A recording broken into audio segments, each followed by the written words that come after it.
Well,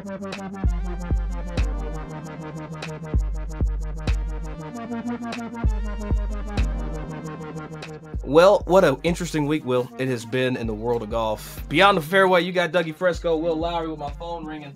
I don't know who's calling me while I'm trying to record the podcast. Let's check and see who this was. I don't know. It's not important.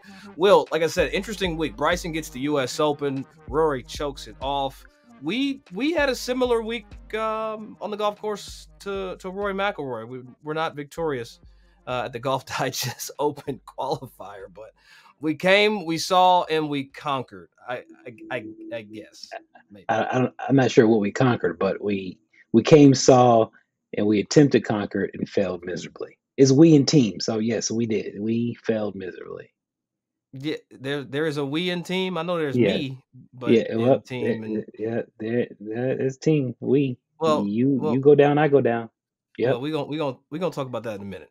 But we gotta get to this whole Bryson situation, because Bryson wins the U.S. Open, and Will, I dare say, there's going to be a lot more conversations on this whole Live PGA Tour PIF merger, whatever we want to call it, partnership. They got to kind of accelerate those conversations, because Bryson now is the national championship, and he beat everybody. Can we say that Rory choked? Maybe that's for another day. But Bryson, the clear victor there at Pinehurst. Yeah, I mean, when you think about that leaderboard, it was somewhat the leaderboard to be desired, especially for a major championship. Absolutely. When you think about Cantley at world ranking number 9, you got Roy at number 3, DeChambeau with an asterisk at 38. That's not a real 38 rank. He just jumped. He's jumped to 10. I'm talking about prior to being to. Yes. Fair, when I'm talking about point.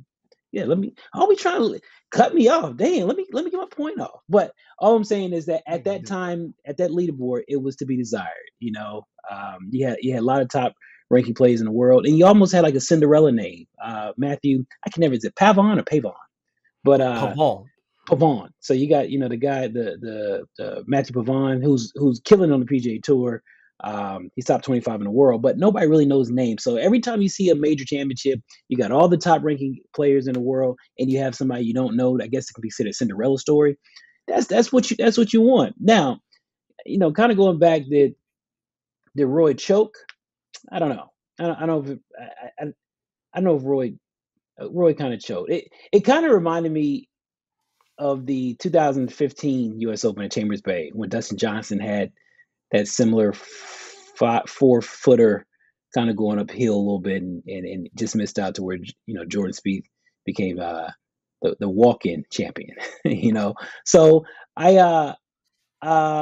maybe he did choke. I don't want to say the word choke, man. That's a tough word, because he was playing well, all week. He was always in contention, starting out on Thursday with a opening round 65. I don't think choke is the right word, Dougie. I mean, when you look at it for the season, he was 496 of 496 inside of 3 feet. That's the point. And then coming down the stretch, he missed 3 inside of the last 4 holes. And he had the fewest feet of putts the day prior too. So it's choke-ish. How you say it's choke-ish? It's choke-ish. We got a producer in the back saying he definitely choked. So right now it's 2 against 1. But I think because I like Roy so much, I don't want to say he choked. He just it was a mishap. But I do appreciate the back and forth, somewhat tennis match that we saw at the Open this year. When you see the going back and forth, and the 15th when DeChambeau hit his bogey. When you go back, early that 9 when Roy birdied the first hole out the gate. So you just thought, like, this is going to turn to, even though it's a stroke play event, this is going to turn to somewhat of a match play event. Yeah. And that right there, man, was that's the U.S. Opens, i.e. majors, that I love to see. And I got my money's worth out of that one. Well, look, you were there for the tournament. So, Wille was there. He qualified, thought he was going to do something special on that round 2 after a great opening round. But talk a little bit about, was it that – look, we saw it. But, you were there. Was it that damn difficult, bro? People We got to articulate this to the people that just watched it on TV. Bro, on Tuesday, uphill putts looked like they were downhill. That's how jacked up it was. And when you heard a lot of people in the press conference, Wyndham Clark, you heard even Bryson, they were like, man, this is borderline unfair. No, you never want to really question USGA in that manner, like it's unfair, but it was unfair-ish, unfair-like, because you think about it, you had to, and this is maybe a weird saying, but you had to find a landing spot. You have to find a green on the green. You got to find a landing spot on the green, which is crazy. Was the craziest things. But again, one thing I did appreciate about the U.S. Open being at Pinehurst #2 was it kind of I feel like it took luck. Luck really came into play. I was going to ask you that. Like, how much you think luck? It did, because when you came in those waste areas, again, typically when you talk about U.S. Opens, high rough. You when you hit it into the rough off the tee box, and that long walk from the tee box to your ball was in the rough, you just know you got to hack it out. Everybody knows that they have to hack it out, but it feels good a bit knowing that you hit in the wasteland, and there's a 50% chance that you may have an opportunity to put your club on the ball, and a lot of play, yeah, yeah, and a lot of players were rewarded and got lucky, and some were just like damn, they shouldn't have to deal with that anguish, but it was a typical U.S. Open, but those greens were, average guy just couldn't go over there and make these type of putts or even these simple chips. But it was funny, when you're riding. I was on an airplane on Sunday, heading out obviously to our Golf Digest thing, and I just heard a lot of people on the plane as they were watching U.S. Open, like, it can't be that tough. I'm like, you have no clue what these guys are going through. It was windy, it was hot. I mean, it was a different type of hot, man. It was like some Negro spiritual hot, Doug. Like it was hot. It was waiting by the water hot. Man, it was waiting by the water hot.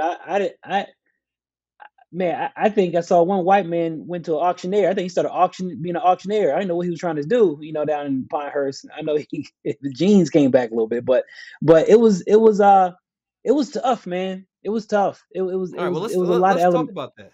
It was a lot of elements. It was a lot of elements that had to be battled for sure. All right, well, I'll tell you what, we've already know this by now, but Bryson DeChambeau battled the elements, and Will, I don't think you got a chance to see it, so I'm going to show you. So for our listeners out there that are listening via Spotify or Apple Podcasts, jump onto that YouTube page. Go ahead, like that, subscribe to the Crosshand Productions YouTube channel. That's where Beyond the Fairway lives. But we're going to show you now, Will, what Bryson had to deal with.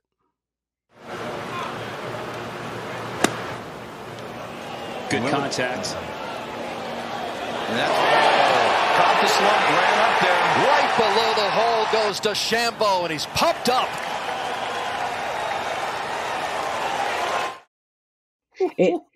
But what makes that so special, bro, was that shout out to Lexus. Lexus, I'm an ambassador for Lexus, so they had their own little tent, hospitality tent, literally right across, probably I want to say 15 feet away from that bunker shot. And we saw so many people the day prior hitting that bunker shot and, just get to the front part of the green and roll off, or, maybe, I hate to say skull it, a little too far over the green. And I know that shot. I saw that shot so many times, from days prior. That was one of the most difficult and also clutch shots, given the circumstances, that a player who is trying to prove the world something. We don't know internally what DeChambeau is trying to prove, but we know it's something that he knows, but to prove that he is a player of high caliber, and we know it, but that was a special shot, and the fact that he executed, because I love to know he's so meticulous and he's such a brainiac, right? I would love to know, like, the thoughts of what he had and what he was thinking, Did he take more club? It was 50-degree wedge. He said 50 degree wedge. Yep. See that's where it's kind of like that's special because I'm not hitting a 50-degree wedge out of there. Yeah, that's a little 9-iron for me right there. Yeah. 9-iron. 9-iron is still used as a blast bunker shot, like you're next to the green. Just that. Hey, and don't forget that's at a 6-iron length too. Like it ain't no short. Oh like, yeah, wedgie. that's right. He still got his club. He still has his clubs. The same. He got the extendo clips on the sticks, man. But look, man, that's one of the better golf shots. Look, there are good golf shots, right? And then there's spectacular golf shots. When you look at what Bryson was dealing with, coming down the stretch, he hit it left off the tee into some junk up against the tree root, advanced the ball through the fairway into that front right bunker, 55 yards, hit it to 4 feet. But with the U.S., he just saw Rory make a bogey. He had just seen it. Yeah. He has to make a par now to win, and he has to get up and down from 55 yards in a bunker, the hardest shot in golf. And he pulls it off to win the US Open. What? And think about it. This is when Roy at one point, and I shout out to DeChambeau for being staying in composure, because this is when he lost the lead on 12. Like he lost the lead to Roy on 12. So like to see that Roy is making all these changes, and you see his name shooting up the leaderboard, it was a clutch chip that had to be made, and he absolutely executed it. No, it was a hell of a pitch shot. Congratulations to Bryson DeChambeau, and like we'll see where this goes, man. I mean, I think there's now the you can't deny, and this is loose math, but of the last 6 majors, you have 2 live champions. Oh, that goes back to my point. Let's go back to my point. I love Scotty. I love Scotty, but I'm being robbed of great golf week in, week out. Yes, Scotty is a great player, but I'm being robbed week in, week out with some of the best in the world. That's all I'm trying to say. Just prove my point. So I digress. No, you didn't digress. I think, again, I just think you make a compelling point. I mean, the social media, we posted that last week. It went crazy with people either pro Scotty or pro the split has fractured the game of golf, which I think it has. And look, the last 2 majors, look, you take away the scoring at Valhalla. Just take it away. Regardless. How that championship finished, who was there down the stretch, it was spectacular. How this U.S. Open played out, who was coming down the stretch, who won, absolutely spectacular. Look, hell, I might even want to see some more Patrick damn Reed after all of this, man. Like, where Patrick Reed at? You know what I'm saying? But I tell you where Patrick Reed ass wasn't. Well, he was not at El Caballero with us yesterday. Yeah, he wasn't that. He definitely wasn't partnered with you. He wasn't. So let me just for the folks out there. Will and I played in a 2-man event. They're in LA yesterday for the golf. It was a Golf Digest Open qualifier. We talked about it in a previous episode. Shout out to the whole team at Golf Digest. Like the course was perfect. The event was dope. Will, we got. I don't know if you looked in the gift bag, man. I got a Rapsodo launch monitor. Like, we got pinned speakers. We got all kinds of stuff. I got the new episode with the beige dude on the front. I said new episode, Golf Digest, Steph on the cover. Will, your name is even in this. Like, it was a good week for you to be around some Golf Digest stuff, people are wondering if you actually have golf clubs. Like, I had my DMs went crazy yesterday. People were like, we'll own clubs, because it seems as though every time we see him out, he's either the airline loses them, he didn't bring them, he rented them, he borrowed yours, Doug. Will, let's set the record straight. Do you own damn golf clubs? I do own golf clubs, but sometimes I just don't. I traveled the world with my golf clubs when I was competing, trying to get a spot on either the tours, whether that's PGA Latin, PGA Canada, Korn Ferry, PGA Tour qualifiers. I've been all around the world and with my golf clubs. I don't like traveling with them. I just don't like traveling with them unless I'm playing in a tournament. If I'm playing in a meaningful tournament where I can go out there and beat it myself, and me and my golf ball can go play 18 holes, me and my 18 golf club, cheating. Me and my 14 golf clubs can go play 18 holes by myself. I'm all for that. But when it's like a feel good, nah, dog. I like getting right off the plane and going straight to my Uber. I just do. It just makes sense. But now credit to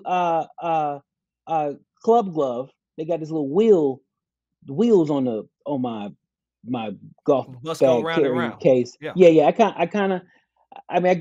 got one of those at the crib, so I might try that, but it might just be I just gotta wait to tournament. So Just yeah. to call you out, that's a Sun Mountain joint you got. It's not a club. I've seen Oh, it. okay. You Okay. actually So brought your clubs to Bandon, and that I was did. I did.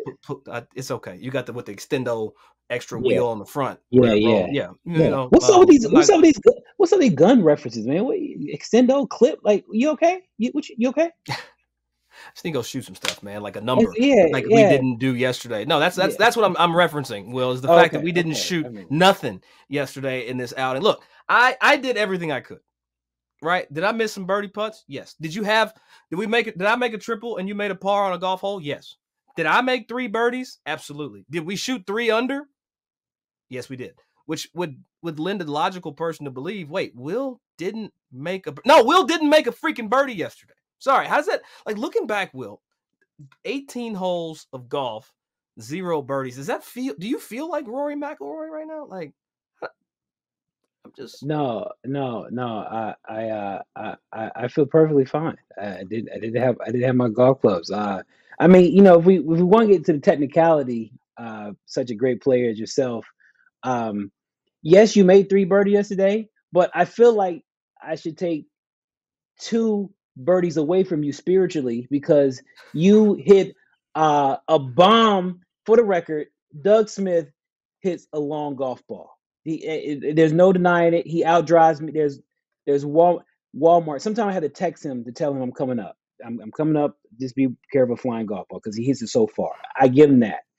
But to the same extent, he also hit far wedges. There's no intermediate feel with this guy when it comes to swinging a golf club. He is 100% on everything. So par 5 bombs it. We have 137. You gonna tell this story? All right, I'll let you have it. Go ahead. Let it out. He had 137 yards in on this par 5. Wind was downwind, granted, but he bombed it. He bombed. There's no getting away around that. And I'm like, all right, I'm off in the left trees, and I might have been off in the right trees too. It was a great ping pong match that I had with that hole. And I'm like, I can rely on my partner. I got my partner. Well, swinging hard Doug takes that wedge and hits it to 2 feet and spins into the bunker.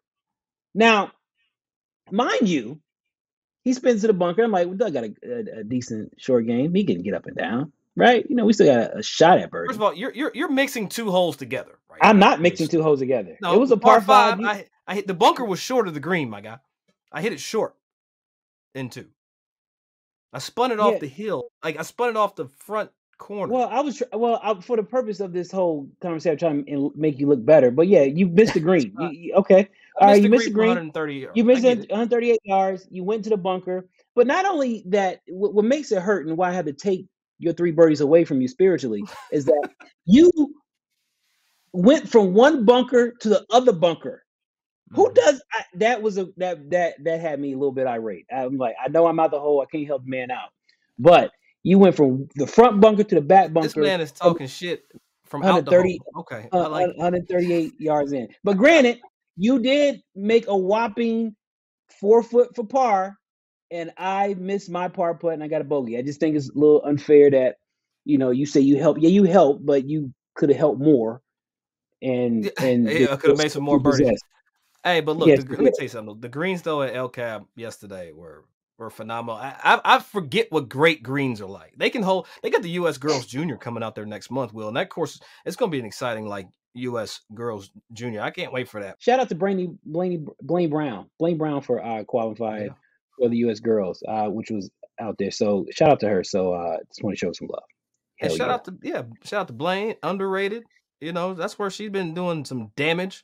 It's gonna be. I can't wait to see what those ladies shoot there at the U.S. Junior. And this segment of Out of Bounds, where stories that make you wonder if the ball's still in play. My thing is Willie Mack the third. Okay. Okay. No, we out of bounds now. We out of bounds. Willie Mack has one of the most incredible stories when it comes to showing fortitude, showing perseverance in the game of golf today. I know everybody has a story. Everybody, that's what makes golf so great, because you come from a different clubhouse and you forge your own path. Your footsteps are ordered spiritually, God, whatever it is. But Willie Mack was probably one of the topic conversations around the U.S. Open. I don't understand. I'm questioning how brands work sometimes. Oh, now we really out of bounds. Let's go. I'm here for this. I'm questioning how brand works sometimes. You know, Okay. I've saw where if they believe in a particular player and they believe in a story, let's make some things happen. But you know, we have to wait till 2025. We have to wait till, you know, if things The happen. budget Now, cycle. the cycle. You know how it works when it comes to opening up the budgets. You know, I get it. But when I saw Michael Block did the block party, I saw a lot of Okay. brands react. When it comes to the feel good stories, and you know, prior to the cut on Friday, you know, I think, you know, everybody's in Willie camp. You, myself, we all felt like, you know, Willie's going to make a good run, and obviously USGA did too, because again, he was at the top 2-3 stores in every website, every app, everything. I wonder why a lot of brands get behind Willie prior. Now brands are calling. They're calling. They're like, hey, you know, we want to have a conversation. But I think it makes me wonder if the ball is still in play when it comes to brands really caring about the story, or just really caring about a billboard, a walking billboard at that time. It's an interesting take. It's a valid position. But at the end of the day, if I'm a brand, I got to worry about making money to stay in business. I'm not saying Willie can't provide, you know, those ancillary impressions, etc., that move the needle with people purchasing or using services, etc. But you have to also look at that too. So like, how are not just Willie, how is everybody going to, you know, advance the thing? But you make a interesting point, because what would have happened if Willie made the cut? Would he have then been this year's Michael Block and played in the Khaled event and become an overnight, you know, sensation? I don't know. And that's the thing. That's the thing that really kind of frustrates me a little bit. And I get it. I understand when it comes to the, you know, the top level of, you know, the funnel of marketing, you know, walking billboard, whatever. But Willie was one of 2 African Americans in the field, right? Willie and Tiger. It just hurts me a bit, and this is probably the emotional side. I'm not really thinking from a business standpoint, that a lot of brands wasn't really forthcoming and, you know, really trying to make that true movement, because Willie still, I'm not in Willie pockets, but Willie's still struggling and trying to get this bread. He's still trying to make this bread, keep the dream alive. And again, we know his journey, we know his story. It hurts me to think that, you know, a lot of brands didn't really step up, or really didn't take a lot of interest in, all right, let's figure out how we can, you know, get Willie involved, or who's in the room to where they can't see the vision, can't see the dots that can be connected, if we can kind of be the bridge to help Willie get over to the next base. I don't know. We got to see how his 25 works out and get. Well, he needed to finish the tournament. Like, look, we got the same attitude about Willie. Like, love the guy, one of my closest friends in the world, but he didn't finish. Like, so you take the Michael Block comparison. Block finished inside the top 15 and a major as a PGA professional. Willie's been a pro for however many years. This is his first major. But it's not like Willie can't play, though, Doug. It's not like Willie can't play. Why can't brands get to the point like, hey, we see Willie's resume. We seen what he's done. We seen him play in PGA Tour events and Korn Ferry Tour events, former Korn Ferry Tour player, playing in the U.S. Open, one of 2. And I'm not saying it's a race thing, but it's just where we are in the game of golf, trying to grow the game, trying to make sure it looks inclusive, trying to look as if providing equal playing field, et cetera, because there was still a lack of diversity out there. And when I saw everybody who was black, who had some color to them, following Willie during the practice rounds, I can't tell you how much that made me feel, bro. That made me feel. What did you feel? I felt that there's a walking in real time beacon of light when they were looking at Willie swing this golf club and hitting this golf ball miles past his practice playing partners, right? When I see the hearty applause and clap on a practice round for Willie Mack, there's a disconnect between brands seeing that, brands maybe having the ability to attach themselves to something that's historic. And I don't know if I'm getting my point across all the way. I'm a little emotional over this because it really pisses me off just seeing. Look, what you're saying is Willie should have had more brands messing with him via what he's done, been through, the stories, etc. And look, that's a fact. But also, it's on Willie to consistently be where he's made it to and have opportunities to play well. I get it. And this is gonna sound shady, and I don't mean for it to. Watch Willie yourself. made it Watch yourself. No, he made it to the Korn Ferry Tour, right? He did. On his own. Well, by his game, qualified, played the Korn Ferry Tour, had to learn some things early, fell off the tour, didn't qualify for the U.S. Open.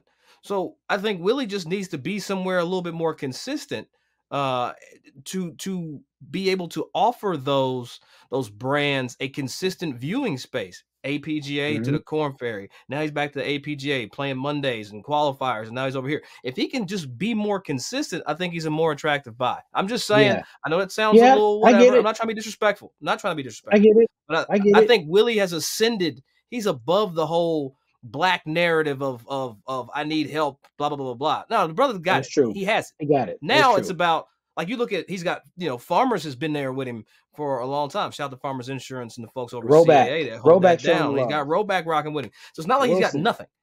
Yes. Wilson, it's not like he has nothing.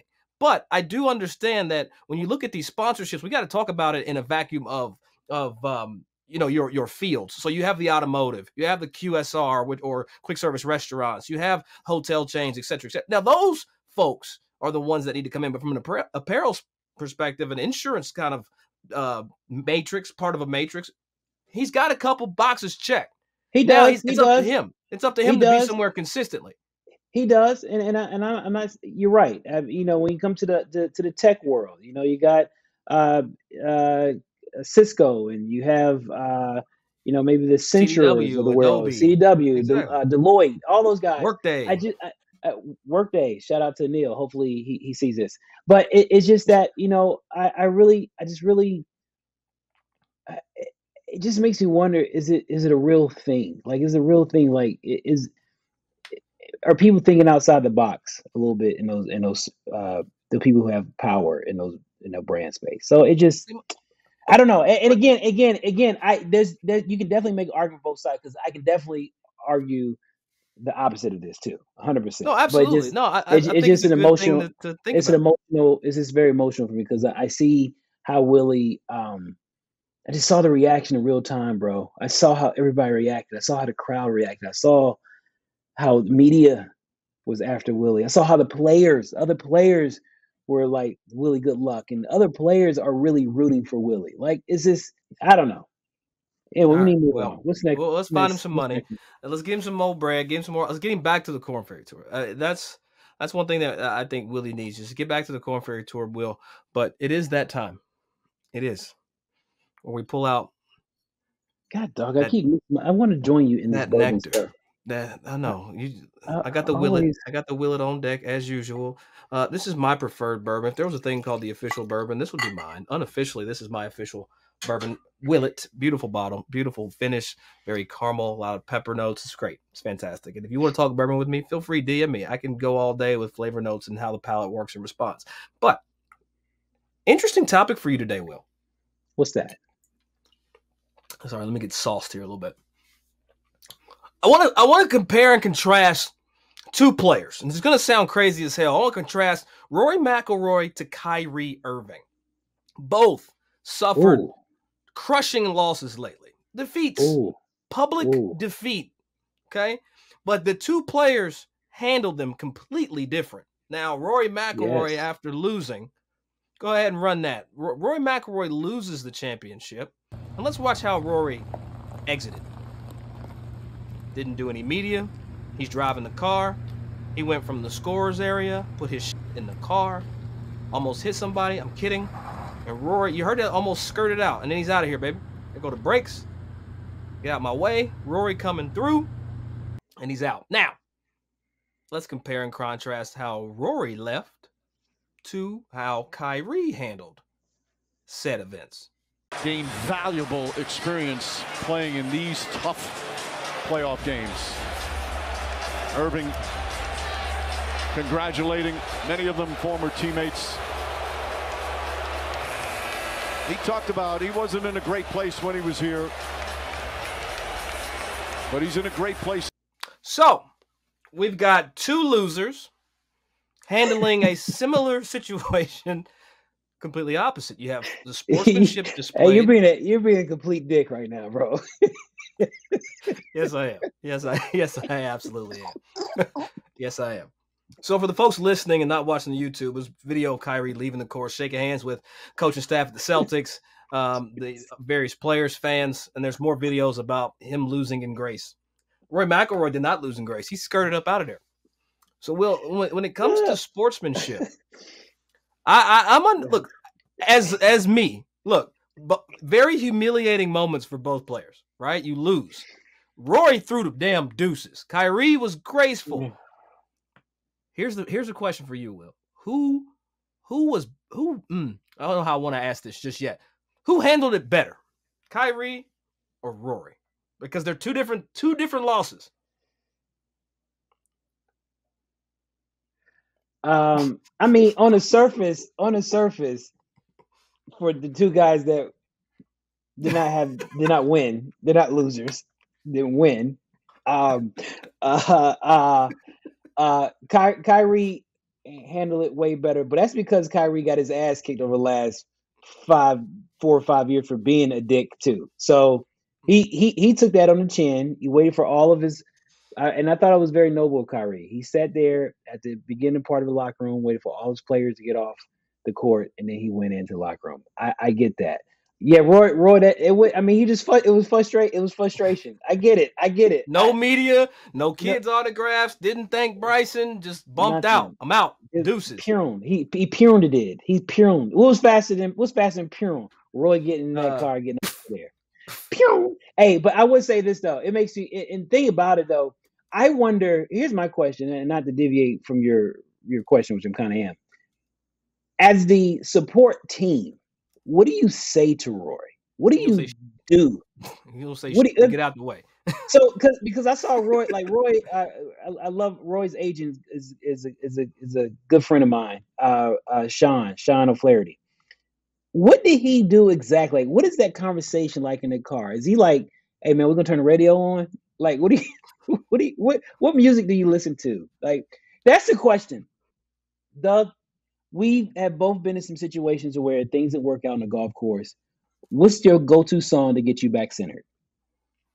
If you was Roy and you lost it, what would be the go-to song to get you back centered? Oh gosh, Jay-Z, show me what you got. That's usually that's what I put. That would get you like, okay, all right. Yeah, I don't do the mellowness. But Rory, he didn't tell us what he listened to, Will, but he did release a statement. Yesterday was a tough, this is Rory's statement. This is a quote. This is all quotes, not me. Yesterday was a tough day, probably the toughest day I've had in nearly 17 years as a professional golfer. Firstly, I'd like to congratulate Bryson. He's a worthy champion and exactly what professional golf needs right now. I think we can all agree on that. Well, that's debatable, Rory. Now back into the quotes. As I reflect on my week, I rue a few things over the course of the tournament, mostly the 2 missed putts on 16 and 18 on the final day. But as I always try to do, I'll look at the positives from the week that outweigh the negatives. As I said at the start of the tournament, I feel closer to winning my next major championship than I ever have. The one word that I'll describe my career is resilient. I've shown my resilience over and over the last 17 years, and I will again. I'm going to take a few weeks away from the game to process everything and build myself back up for my defense of the Genesis Scottish Open at Royal Troon. See you in Scotland, and then he threw the deuces. So this is how you know you messed up.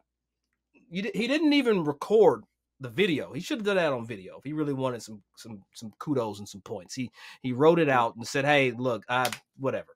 But to my original point, well, I don't know what music Rory was listening to, probably some Dave Matthews like that. But there are going to be people and this is going to get the beep ready because I'm going to go ahead and say something. People going to look at Roy like a bitch after this. I'm going to just be real. That's real words, real rap. People going to be like, Rory, that was a bitch move. You should have went over there. This is a gentleman's sport, XYZ. You're the face of the tour. You've been on these boards, etc., trying to usher in this, navigate this live PGA Tour. You lost like a bitch, and then you bumped the hell out. There's going to be people that say that. Not people either. Because I would have done the same shit Rory did. Get the hell out of my face. Get me up out of here. Put the gas in the jet. Get me back to Jupiter. I don't talk to nobody. That's the lowest moment he's had. I don't think, in my opinion. I don't know. Well, first and foremost, I don't think that's not the lowest. In the last week, it's the worst moment. That's the lowest. Well, first and foremost, two things here. One, I just found out I know what the hell rule mean. Bitterly regret. Great word. Did not know that what it meant. Two, lowest moment. Every time, let me tell you about Roy. Every time he has a bad moment, I appreciate it.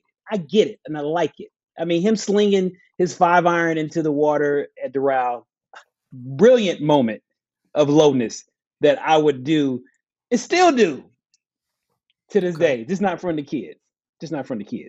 Okay. But yeah, I mean, yeah, what can you say? We all have done it. Look, okay, to wrap this up, and I salute everybody that's hung in there with us. Wrong camera. Boom. Will, how Rory left after defeat, is it changing your opinion of, not Rory, but are you looking at him a certain way, or is it just like that's what competitive fire does to somebody after a crushing defeat? Yeah, hell yeah, I'm looking at him a certain way, and I like it. I like that shit. Yes. Don't want to talk nobody. Get out of there. If I can get a little more shit talking between the players, if we can get this competitive trash talk neighborhood golf-like atmosphere with traditional values, bro, I'm all in. I'm all in. I need this. I want it. Golf. I want it. I think golf needs a villain. Golf doesn't have a villain. Like, I think Brooks assumed some of that shit for a little while. But he got soft too, though. He got nice. He got rich. Yeah, rich. Brooks got rich and nice. That don't even go together. Rich negates the niceness sometimes. I don't know. I want to hear what everybody has to think. Look, how are you looking at this Rory Kyrie situation? Did Rory gain cool points? Did he lose fans? Are you still a fan of Rory McIlroy? Well, let us know over on the YouTube page or on the Beyond the Fairway social channel, because I tell you what, I would have left the same way as Rory did and not looked back or thought twice about it and said, the hell with anybody that's got shit to say. Just me.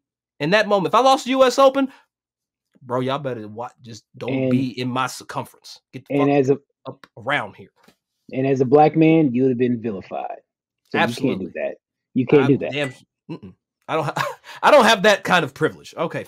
Damn it, Will. You just ruined my whole. I do have this Willett kind of privilege, though. Shout out. Is that Danny Willett? No, just kidding. It's a joke. All right.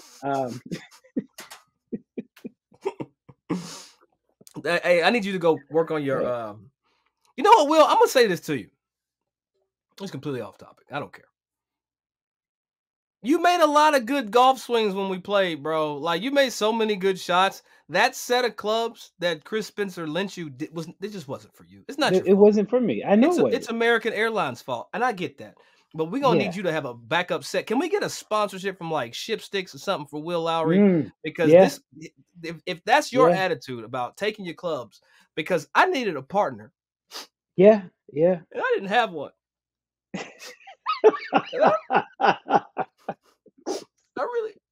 I'm actually holding tryouts for a new partner for golf tournaments. Well, I tell you this ain't gonna work between us anymore.